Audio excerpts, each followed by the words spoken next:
Unanisaidia yai moja? Basi nisaidie chapa ise, na njaa sina hela kabisa hapo.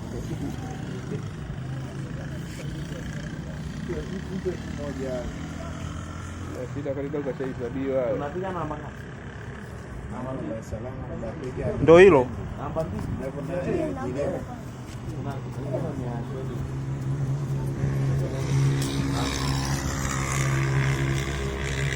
Nashangaa mnasaidiana uvae shuka na wenzako huko, upepo ule lori limempitia.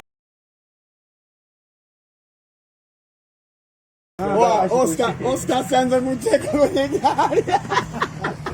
Oscar anacheka. Unalonipa mimi usi nani? Nipatie hivyo hivyo tu. Hapo sasa kitu kimoja. Huyu yani masenjazo Masai huyu nanili. Sasa anaambia basi dogo chukua hii hapa. Anaambia ndugu zake Gerard huyo.